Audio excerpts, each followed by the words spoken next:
Sementara itu pemirsa, gempa di Maluku Utara terasa hingga di kota Manado. Eksterior bangunan koni sulut bahkan ambruk.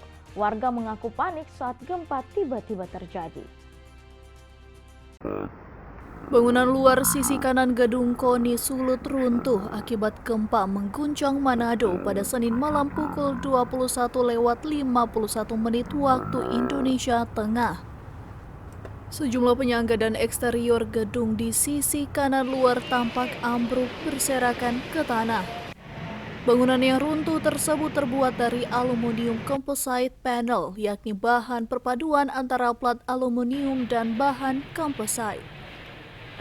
Sekretaris Pemprov Sulawesi Utara menyebut bangunan yang runtuh hanyalah aksesoris semata, padahal pada segi keamanan justru dapat membahayakan warga. Pertama, saya mengimbau kepada warga masyarakat jangan cepat percaya dengan berita-berita beredar di medsos selama ini mengatakan bahwa bangunan Hall B KONI ini telah ambruk. Sebenarnya tidak, hanya aksesori bangunan yang bergeser akibat gempa yang baru saja kita alami tadi malam tadi. Bahwa gempa itu sesungguhnya sulit diprediksi.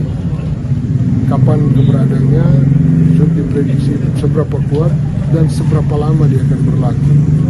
Oleh karena itu, marilah kita, bangunan ini masih tetap bisa digunakan, berfungsi dengan baik.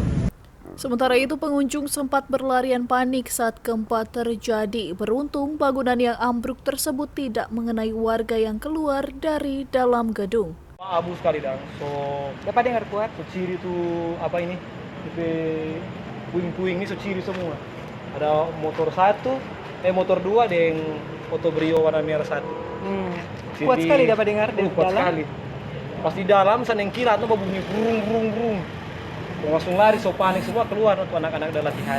Tidak ada korban jiwa dalam peristiwa ini. Diketahui gempa berkekuatan 6,2 magnitudo terjadi di Halmahera Barat, Maluku Utara dan terasa hingga di kota Manado, Sulawesi Utara.